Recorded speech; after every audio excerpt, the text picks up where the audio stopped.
이번에는 튜플에 대해 알아보겠습니다. 먼저 학습 목표로 튜플이 왜 필요한지 그리고 어떤 개념을 가지고 있는지 이해하고 실습을 통해 익히는 데 중점을 두겠습니다. 우리가 학습할 주요 내용은 다음과 같습니다. 튜플의 정의와 특징에 대해 알아보겠습니다. 튜플이 무엇인지, 다른 자료형과 비교했을 때 어떤 성질을 갖는지 알아보겠습니다. 튜플의 생성 및 활용 방법입니다. 튜플을 만드는 방법과 실제 코드에서 어떻게 쓸 수 있는지 살펴보겠습니다. 리스트와 튜플의 차이점입니다. 두 자료형이 비슷해 보이지만 중요한 차이가 있거든요.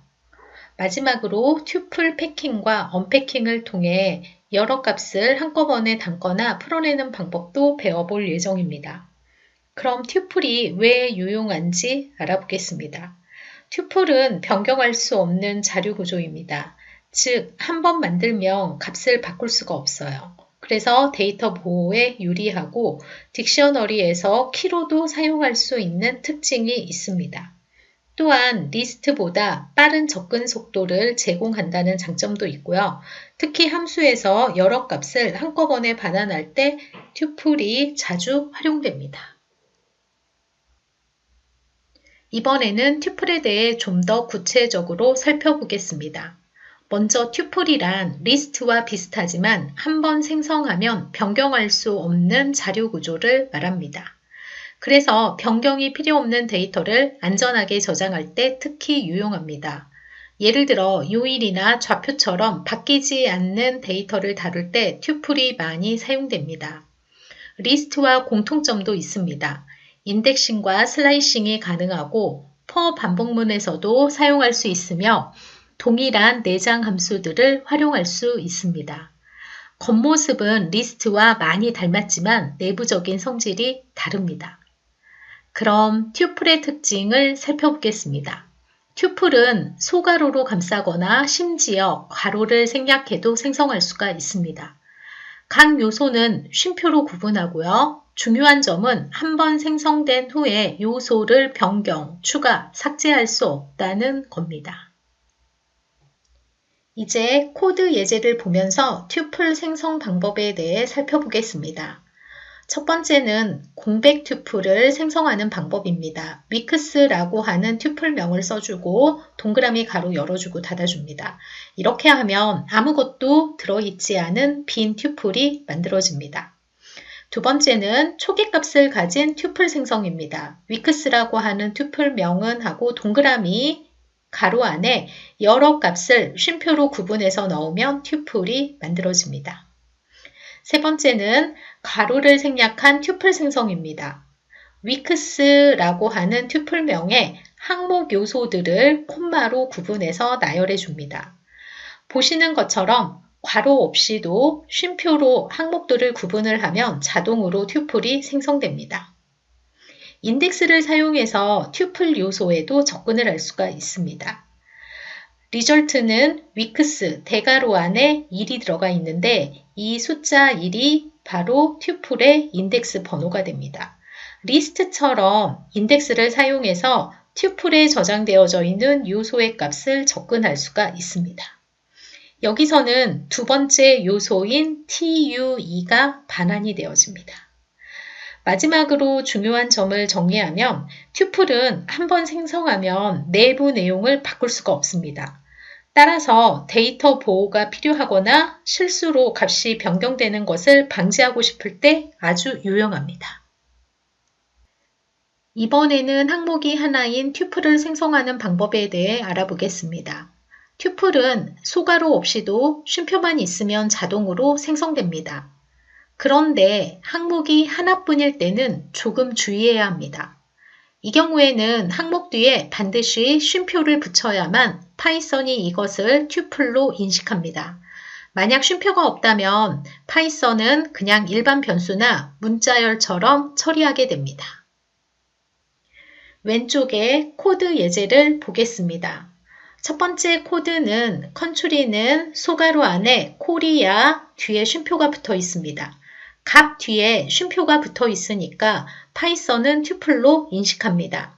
소가로는 있든 없든 상관없지만 쉼표가 핵심이 됩니다. 두 번째 코드는 city는 서울하고 쉼표가 되어 있습니다. 이번에는 가로 없이 서울 쉼표처럼 쉼표만 붙어 있습니다. 그래도 파이썬은 이것을 튜플로 인식을 하게 됩니다. 세 번째 코드는 month는 JAN만 입력이 되어 있습니다. 이 경우에는 쉼표가 없죠. 그래서 JAN은 그냥 문자열로 인식됩니다. 실행 결과를 보면 첫 번째와 두 번째는 튜플 타입으로 인식을 하게 되고요. 세 번째는 문자열로 인식했다는 것을 확인할 수가 있습니다. 이와 같이 항목이 하나인 튜플을 만들 때는 쉼표가 반드시 필요하다는 점이 가장 중요한 포인트입니다. 정리해보면 가로와 쉼표가 모두 있으면 튜플입니다. 가로 없이 쉼표만 있으면 그래도 튜플이 됩니다. 가로만 있고 쉼표가 없으면 그냥 문자열이 됩니다. 이 차이를 잘 기억해 두면 실습할 때 혼동하지 않을 수 있습니다. 이번에는 튜플 인덱스 접근에 대해 살펴보겠습니다. 튜플은 리스트와 마찬가지로 인덱스를 사용해서 특정 요소에 접근할 수 있습니다. 다만 중요한 차이가 하나 있어요. 바로 튜플은 한번 만들어지면 내부 값을 바꿀 수 없다는 점입니다. 이것을 튜플의 불변성이라고 부릅니다. 왼쪽 상단의 코드 예제를 보겠습니다. weeks라고 하는 튜플 안에 요소 값들을 저장을 했습니다. 프린트 함수에 weeks 대괄호 안에 숫자 1이 있습니다. 여기서 weeks 대괄호 안에 숫자 1은 weeks라고 하는 튜플의 두 번째 요소를 의미합니다. 두 번째 요소인 tue가 출력됩니다. 즉, 리스트처럼 인덱스로 접근을 해서 값을 확인하는 것이 가능합니다. 이번에는 왼쪽의 두 번째 코드를 살펴보겠습니다. weeks라고 하는 튜플의 요소 값들을 저장을 했습니다. weeks 대괄호 안에 1은 tuesday입니다. 이 코드는 리스트였다라고 하면 weeks라고 하는 두 번째 요소가 tuesday로 바뀌었을 텐데요. 튜플은 불변성이 있기 때문에 이렇게 코드를 작성을 하게 되면은 오류가 발생을 하게 됩니다. 실제로 프로그램을 실행해 보게 되면 타입 에러 메시지가 출력이 되어집니다. 즉, 튜플은 요소를 새로 할당할 수 없는 자료형입니다. 튜플의 불변성의 장점을 정리해보면 다음과 같습니다. 첫 번째는 데이터 보호입니다. 중요한 데이터가 실수로 바뀌는 것을 막아줍니다. 두 번째는 딕셔너리 키로 사용 가능하다는 특징이 있습니다. 값이 변하지 않으니 딕셔너리의 키로 안전하게 쓸 수가 있습니다. 세 번째 특징으로는 성능 향상 기능입니다. 내부적으로 최적화가 되어 있어서 리스트보다 접근 속도가 빠릅니다. 따라서 튜플을 사용할 때는 이 값은 절대 바뀌지 않아야 한다라는 상황에 적합합니다.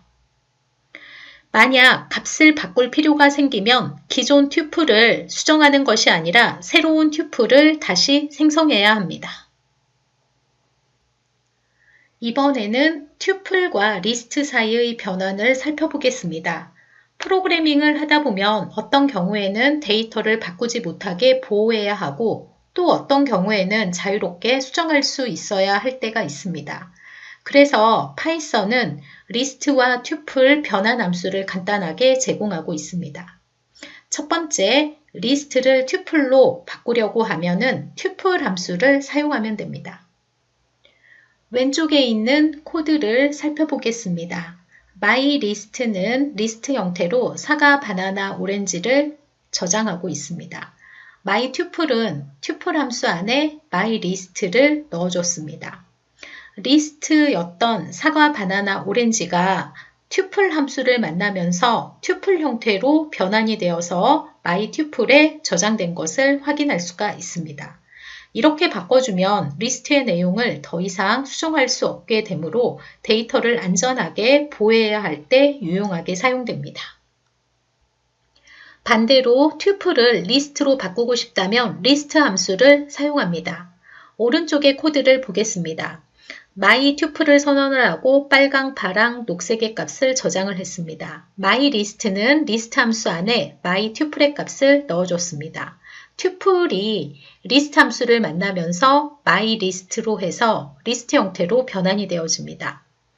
이와 같이 리스트 형태로 변환이 되기 때문에 mylist.append 노랑을 하게 되면은 mylist 맨 마지막에 노랑의 값이 추가가 되어집니다. 프린트 함수로 mylist를 출력을 하게 되면은 빨강, 파랑, 녹색, 노랑이 출력되는 것을 확인할 수가 있습니다. 정리를 해보면 리스트를 튜플로 변환하면 데이터 보호에 유리하고요. 튜플을 리스트로 변환하면 데이터 수정이 가능해집니다. 즉, 상황에 따라서 리스트와 튜플을 변환해 가면서 데이터를 안전하게 관리하거나 유연하게 조작할 수가 있게 됩니다. 이번에는 튜플 패킹과 언패킹에 대해 알아보겠습니다. 튜플 패킹은 말 그대로 여러 개의 데이터를 하나의 튜플로 묶는 것을 의미합니다. 예를 들어 문자열, 애플, 바나나, 그레이프를 하나의 튜플로 만들면 다음의 코드와 같습니다. 이렇게 세 개의 값이 하나의 변수 t 안에 튜플 형태로 포장이 됩니다. 괄호를 생략하고 단순히 쉼표로만 구분해도 파이썬은 자동으로 튜플로 인식합니다. 또 다른 예시로 서로 다른 타입의 값도 한 번에 묶을 수가 있습니다. 카드라고 하는 튜플 변수에 레드라고 하는 문자열, 정수4, 다이아몬드라고 하는 문자열, 불 타입의 true의 값을 넣어줄 수도 있습니다. 이렇게 하면 문자열 숫자, 불 타입이 모두 하나의 튜플에 담기게 됩니다. 반대로 언패킹은 묶여있는 튜플을 다시 풀어서 각 요소를 여러 변수에 나누어 담는 것입니다. 예를 들어 A, B, C는 소괄호 안에 1, 2, 3이라는 코드가 있습니다. 튜플 1, 2, 3 안의 값들이 차례대로 A, B, C 변수에 할당이 되어집니다. 앞에서 만든 튜플 T도 마찬가지입니다. S1, S2, S3은 T라고 하는 코드는 애플, 바나나, 그레이프 3개의 값을 각각 S1, S2, S3 다른 변수로 한 번에 풀어낼 수가 있습니다. 정리를 해보면 패킹은 여러 값을 하나로 묶어서 관리할 때, 언패킹은 묶인 값들을 각각 변수로 나눠서 사용할 때 유용합니다. 튜플 패킹은 데이터를 포장하는 과정이라고 생각을 하면 되고요. 언패킹은 그 과정을 풀어내는 과정이라고 생각하면 쉽습니다. 이번에는 파이썬의 딕셔너리에 대해 알아보겠습니다. 딕셔너리는 데이터를 키와 값상으로 저장하는 자료 구조로 우리가 일상에서 사용하는 사전과 비슷한 개념이라고 생각하면 이해하기 쉽습니다. 사전에서 단어를 찾으면 뜻을 바로 확인할 수 있듯이 딕셔너리에서도 키를 이용하면 그에 해당하는 값을 빠르게 찾을 수 있습니다. 이러한 특징 덕분에 연관된 데이터를 효율적으로 관리하고 원하는 정보를 빠르게 검색할 수 있는 장점이 있습니다. 딕셔너리는 특히 데이터베이스처럼 많은 데이터를 체계적으로 저장하고 검색하는 데 유용하며 리스트처럼 순서대로 탐색할 필요 없이 키만 알면 값을 바로 얻을 수 있기 때문에 대용량 데이터 처리에서도 효율적입니다. 예를 들어 학생의 이름을 키로 두고 점수를 값으로 저장하면 이름을 입력하는 것만으로 점수를 바로 확인할 수 있습니다. 또한 딕셔너리는 생성도 간단하고 항목을 자유롭게 추가, 수정, 삭제할 수도 있어 활용도가 매우 높습니다. 딕셔너리에 대해 상세히 알아보겠습니다. 딕셔너리는 데이터를 키와 값의 쌍으로 관리하는 자료 구조입니다.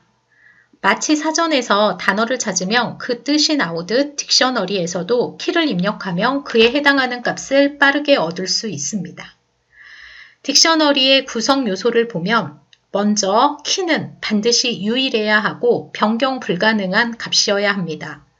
예를 들어 문자열, 숫자, 튜플 같은 타입은 키로 쓸 수 있지만 리스트나 딕셔너리처럼 바꿀 수 있는 값은 키로 사용할 수 없습니다. 반면 값은 훨씬 자유로워서 숫자나 문자열은 물론 리스트, 딕셔너리까지도 들어갈 수 있습니다.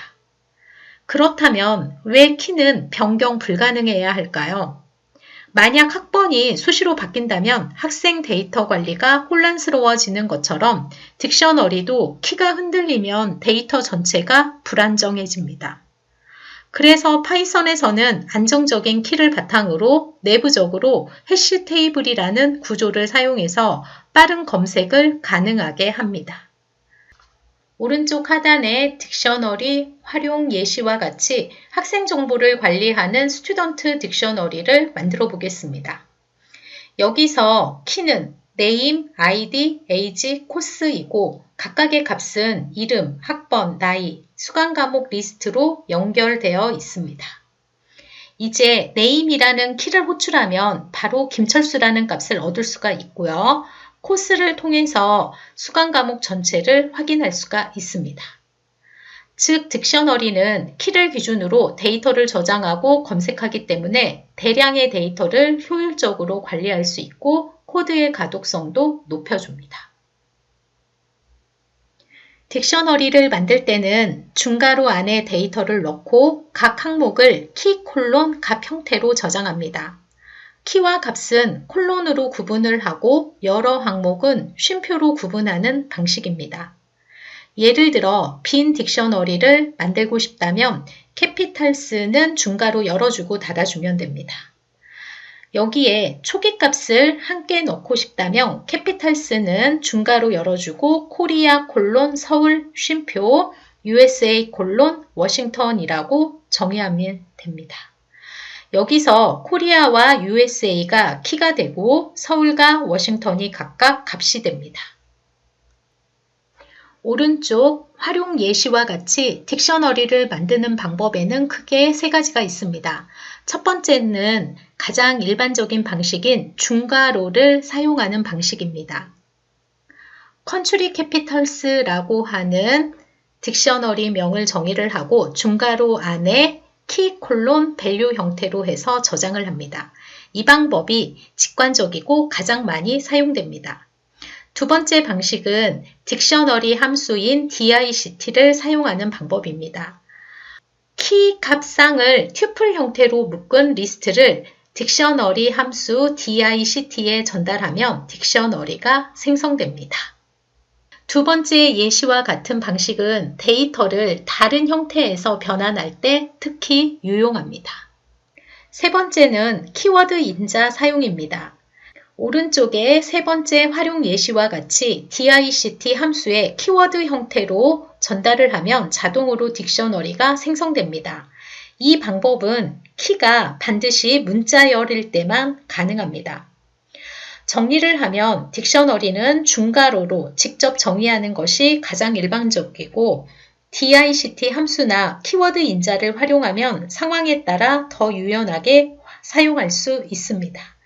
이렇게 국가와 수도를 키와 값상으로 저장해 두면 코리아라는 키를 통해서 서울이라는 값을 바로 불러올 수 있어서 데이터 관리가 훨씬 효율적이 됩니다. 딕셔너리에서는 키를 이용해 값을 찾을 수 있습니다. 예를 들어 국가 이름을 키로 수도를 값으로 저장한 캐피털스 딕셔너리가 있다고 해볼게요. 캐피털스는 중괄호 열어주고 코리아 콜론 서울, USA 콜론 워싱턴, UK 콜론 런던의 값이 저장되어 있습니다. 프린트 함수 안에 캐피털스 대괄호에 코리아 값을, 키 값을 넣어줍니다. 이렇게 실행을 하게 되면 서울이라는 값이 출력됩니다. 존재하는 키를 불러오면 문제없이 값이 실행이 되어집니다. 그런데 만약 없는 키를 호출하면 어떻게 될까요? 프린트 함수에 캐피털스 대괄호 안에 프렌치라는 값을 넣게 되면 키 에러라고 하는 오류 메시지가 발생을 합니다. 즉, 없는 키를 지정을 하면 프로그램이 멈추게 되는 겁니다. 그렇다면 오류 없이 안전하게 접근하려면 어떻게 해야 할까요? 두 가지 방법이 있습니다. 첫 번째는 인 연산자를 활용하는 방법입니다. 오른쪽에 첫 번째 코드를 보게 되면 if문을 이용을 해서 프렌치 인 캐피털스라는 조건문이 있습니다. 이렇게 하면 프렌치라는 키가 캐피털스라고 하는 딕셔너리에 있는지를 먼저 확인하고 없으면 에러 메시지 대신에 else 아래에 있는 안내 문구를 출력해 줄 수가 있습니다. 두 번째는 오른쪽 하단에 코드와 같이 get 메소드를 사용하는 방법입니다. 프린트 함수 안에 capitals.get 프렌치라고 하는 키값을 넣어주고 두 번째 인자로 정보 없음이라고 하는 문구를 넣어줍니다. 이 경우 프렌치라는 키가 없더라도 오류가 나지 않고요. 두 번째 옵션 값인 정보 없음이라고 하는 메시지가 출력이 되어집니다. 정리하면 딕셔너리는 키를 통해 값을 직접 찾아가기 때문에 검색 속도가 매우 빠르지만 없는 키를 잘못 호출하면 오류가 발생할 수 있습니다. 따라서 실무에서는 인 연산자나 get 메소드를 적절히 활용해 안전하게 데이터를 조회하는 것이 좋습니다. 이번에는 딕셔너리에서 get 함수를 이용해 안전하게 데이터를 검색하는 방법을 알아보겠습니다. 보통 딕셔너리에서 존재하지 않는 키를 직접 호출하면 키 에러가 발생하지만 get 함수를 사용하면 이런 오류를 피할 수 있습니다. get 함수는 찾는 키가 없을 경우에 기본값을 반환하도록 할 수 있기 때문에 프로그램이 멈추지 않고 안정적으로 동작합니다. 예를 들어 왼쪽에 코드 예시와 같이 캐피털스라고 하는 딕셔너리가 있다고 가정해 봅시다. 캐피털스에는 코리아 콜론 서울, 워싱턴 콜론 USA, UK 콜론 런던의 값이 저장이 되어 있습니다. 프린트 함수를 통해서 capitals.get 프렌치라고 하는 값을 실행을 하게 되면은 프렌치라고 하는 키가 존재하지 않으므로 결과는 none의 값이 출력이 되어집니다. 두 번째 프린트문을 보게 되면은 capitals.get 차이나 콤마 해당 키가 없습니다 라고 해서 두 번째 인자의 값이 정의가 되어 있습니다. 차이나라고 하는 키도 capitals라고 하는 딕셔너리에 없습니다. 이때에는 none 값 대신에 두 번째 인자에 해당하는 해당 키가 없습니다 라고 하는 메시지가 반환이 되어집니다. get 함수의 기본 문법은 다음과 같습니다. dictionary.get 함수 안에 인자로 키값과 기본값이 들어갑니다. 첫 번째 인자 키는 찾고자 하는 키를 의미하고요. 두 번째 인자 기본값은 키가 없을 때 반환할 값을 의미합니다.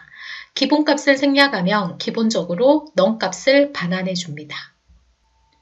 조금 더 실용적인 예시로 오른쪽에 학생조의 시스템 코드를 살펴보겠습니다. 스코어스라고 하는 딕셔너리에 김철수는 85, 이영희는 92, 박지민은 78이라고 하는 값을 저장을 합니다. 사용자로부터 학생의 이름을 입력을 받습니다. 김철수를 입력을 하면 85점이 출력이 되고요. 등록하지 않은 이름을 입력을 하게 되면은 scores.get 함수를 통해서 등록되지 않은 학생입니다 라고 하는 메시지가 출력이 되어집니다. 정리해보면 get 메소드는 딕셔너리를 사용할 때 발생할 수 있는 오류를 방지하면서 프로그램의 안정성을 높여주는 좋은 방법입니다. 키가 없을 경우에도 프로그램이 멈추지 않고 원하는 대체 메시지를 출력할 수 있기 때문에 자주 활용됩니다. 이번에는 딕셔너리에 항목을 추가하는 방법을 살펴보겠습니다. 딕셔너리에 새로운 데이터를 넣을 때는 단순히 딕셔너리 이름 대괄호 안에 새로운 키는 값 형태로 작성하면 됩니다. 만약 이미 존재하는 키를 사용하면 새로운 값으로 덮어 써져서 업데이트가 되고 존재하지 않는 키라면 새로운 항목이 추가됩니다. 왼쪽에 있는 코드 예제와 같이 컨트리 코드라고 하는 빈 딕셔너리를 하나 만든 뒤에 국가별 코드를 차례대로 추가하는 예제를 살펴보도록 하겠습니다. 컨트리 코드는 DICT라고 하는 함수를 이용을 해서 빈 딕셔너리를 생성을 합니다. 컨트리 코드라고 하는 딕셔너리에 값을 추가를 할 때는 컨트리 코드 대괄호 안에 키는 값 형태로 값들을 추가해 주게 됩니다.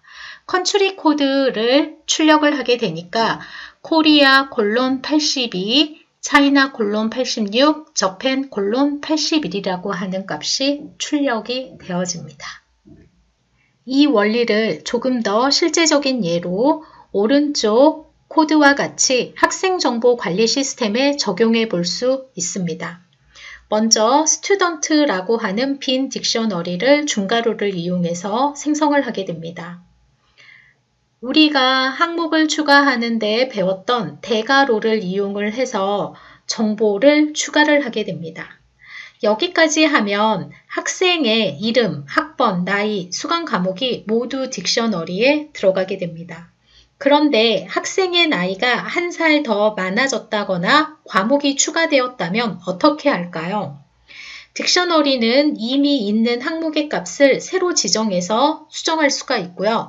리스트 형태로 지정된 값에는 .append 함수를 이용을 해서 데이터를 더 추가할 수도 있습니다. 정리하면 딕셔너리는 동적으로 항목을 추가하거나 수정할 수 있기 때문에 데이터를 유연하게 관리하는 데 매우 유용합니다. 처음에는 비어있는 상태에서 시작해도 필요할 때마다 키와 값을 자유롭게 넣어 확장할 수 있는 것이 큰 장점입니다. 이번에는 딕셔너리에 다른 딕셔너리를 합치는 방법, 즉 업데이트 함수의 활용법을 살펴보겠습니다. 보통 딕셔너리를 사용하다 보면 이미 만들어둔 딕셔너리에 새로운 데이터를 한꺼번에 추가해야 하는 경우가 있습니다. 이럴 때 업데이트 메소드를 사용하면 두 딕셔너리를 쉽게 합칠 수가 있습니다. 왼쪽의 코드를 보겠습니다. 국가별 전화번호 코드를 저장한 컨트리 코드 딕셔너리가 하나 있고요. 여기에 다른 국가들의 코드를 저장한 어나더 코드가 있습니다. 업데이트를 사용해서 컨트리 코드와 어나더 코드를 합쳐보겠습니다. 컨트리 코드.update 함수 안에 어나더 코드를 인자로 넣어주게 되면 결과는 컨트리 코드 안에 직접 반영이 되어집니다. 이제 조금 더 현실적인 예시로 오른쪽에 사용자 정보관리 시스템 코드를 살펴보겠습니다. 처음에는 기본적인 사용자 정보만 가지고 있는 유저 인포라고 하는 딕셔너리가 있습니다. 여기에는 이름, 이메일, 나이 정보가 저장이 되어져 있습니다. 여기에 추가로 전화번호와 주소 같은 정보가 생겼다라고 가정해 보세요. 그래서 additional info라고 하는 딕셔너리로 전화번호, 주소, 그리고 나이라고 하는 값이 저장이 되어집니다. 이 두 딕셔너리, 유저 인포와 additional info를 업데이트 함수로 합치게 되면은 유저 인포 딕셔너리에 additional info의 결과가 반영이 되어집니다. 여기서 주목할 점은 기존에 있던 age 값이 유저 인포에서는 25였는데 additional info의 age 값인 26으로 업데이트 되었다는 것입니다. 즉, 같은 키가 있으면 새로운 값으로 덮어 씌우는 방식으로 동작을 합니다. 정리하면 업데이트 메소드는 두 딕셔너리를 병합할 때 사용하며 새로운 키는 추가되고 중복된 키는 업데이트되며 원래 딕셔너리가 직접 수정된다는 특징이 있습니다. 데이터를 단계적으로 보강하거나 외부에서 받은 정보를 합칠 때 매우 유용하게 쓸 수 있는 기능입니다. 딕셔너리에서 특정 항목을 삭제할 때는 팝 함수를 사용할 수 있습니다.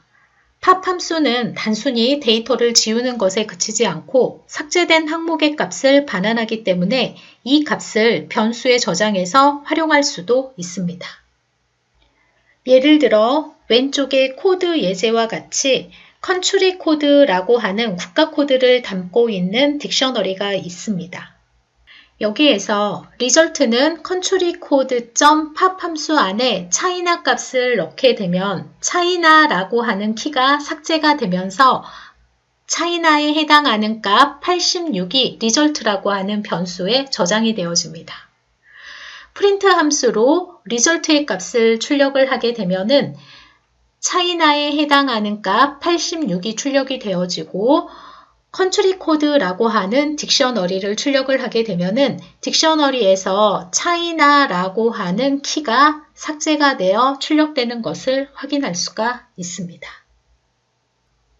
그렇지만 주의할 점이 있습니다. 만약 존재하지 않는 키를 팝으로 삭제하려 하면 키 에러가 발생합니다. 그래서 안전하게 팝 함수를 사용하려면 두 가지 방법을 사용할 수 있습니다. 첫 번째는 키가 있는지 if문으로 확인한 뒤에 삭제하는 방법입니다. 오른쪽 예시와 같이 if USA in country code라고 하는 조건문을 씁니다. 컨트리 코드 안에 USA가 있다라고 하면은 컨트리 코드에서 USA 키를 삭제를 하고 result 변수의 값을 반환을 하게 됩니다. 만약 USA가 컨트리 코드에 없다라고 하면은 else 밑에 있는 문장 USA는 딕셔너리가 없습니다 라고 하는 값이 출력이 되어집니다. 두 번째 방법은 팝 함수의 기본값을 지정하는 방법입니다. result는 countrycode.pop 함수 안에 첫 번째는 키에 해당하는 USA, 두 번째는 키가 없을 때 반환되어지는 메시지 키가 없습니다를 넣어주면 됩니다. 이렇게 하면 USA 키가 없더라도 오류가 발생하지 않고 대신 키가 없습니다 라는 값이 반환이 되어집니다.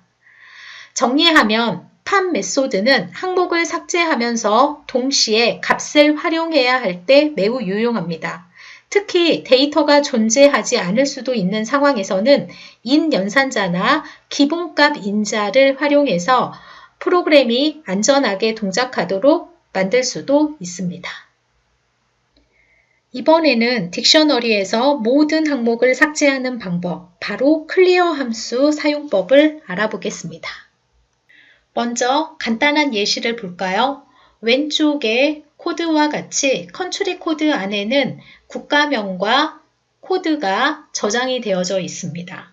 그런데 country code.clear라고 하는 함수를 실행을 하고 컨트리 코드를 출력을 해보게 되니까 딕셔너리에 있던 모든 항목이 사라지고 빈 딕셔너리만 남게 됩니다. 여기서 중요한 점은 클리어 함수와 단순히 새로운 빈 딕셔너리를 할당하는 것은 다르다는 겁니다. 예를 들어 보겠습니다. 오른쪽에 코드를 보세요. dict1에는 a:1, b:2라고 하는 값이 저장이 되어 있습니다. 이번에는 dct1 딕셔너리의 값을 dct2에 저장을 합니다. 그리고 dict1.clear입니다. dict1의 딕셔너리의 값을 모두 삭제를 했죠. 그리고 dict1과 dict2 딕셔너리의 값을 출력을 하게 되니까 두 딕셔너리에 모두 값이 비워진 것을 볼 수가 있습니다. 그 이유는 딕셔너리 2가 딕셔너리 1과 같은 딕셔너리를 참조하고 있기 때문입니다. 하지만 만약 새로운 빈 딕셔너리를 dict1에 할당한다면 예를 들어 dict1은 a:1, b:2입니다. dict2에다가 dict1의 값을 넣어줍니다. 이번에는 클리어 함수 대신 dict1은 빈 딕셔너리의 값을 할당을 해주게 됩니다. 그리고 dict1과 dict2의 값을 출력을 해보게 됩니다. 이 경우에는 dict1은 완전히 새로운 딕셔너리를 가리키게 되고요. dict2에는 기존 값이 그대로 남아 있습니다. 정리해보면 클리어 함수는 딕셔너리 자체는 유지하면서 내용을 전부 비워주는 메소드입니다. 여러 변수가 같은 딕셔너리를 참조할 때는 이 차이가 중요하게 작용하니 상황에 맞게 사용해야 합니다. 이번에는 딕셔너리에서 키와 값만 따로 출력하는 방법을 살펴보겠습니다. 이를 위해 keys와 values 함수를 사용합니다. 먼저 왼쪽에 간단한 예시를 보겠습니다. 컨트리 코드라고 하는 딕셔너리에는 국가명을 키로 국가 코드를 값으로 해서 값들이 저장되어져 있습니다. countrycode.keys라고 하는 명령과 countrycode.value라고 하는 명령을 실행을 하게 되면 다음과 같이 출력이 되어집니다. 여기에서 dict keys는 모든 키를 모아둔 객체이고요. dict values는 모든 값을 모아둔 객체입니다. 이 둘은 리스트처럼 보이지만 실제로는 리스트가 아니고 리스트와 비슷하게 동작하는 별도의 객체라고 생각하면 됩니다. 그렇다면 이걸 진짜 리스트처럼 쓰고 싶다면 어떻게 할까요? 아주 간단합니다. 리스트 함수로 변환하면 됩니다. 오른쪽 상단의 예제를 보세요. 컨트리 코드에는 국가명과 국가 코드가 저장이 되어져 있습니다. countrycode.keys라고 하는 함수를 리스트 함수를 취해서 keys 리스트에다가 저장을 하고요. countrycode.values라고 하는 함수를 리스트 함수를 취해 가지고 values 리스트에다가 저장을 합니다.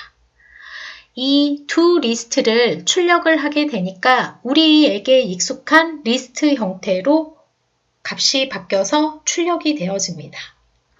정리를 하면 keys와 values 메소드는 딕셔너리에서 각각 키와 값만 따로 가져올 때 사용하고 필요하다면 리스트 함수로 변환을 해서 리스트처럼 활용할 수도 있습니다.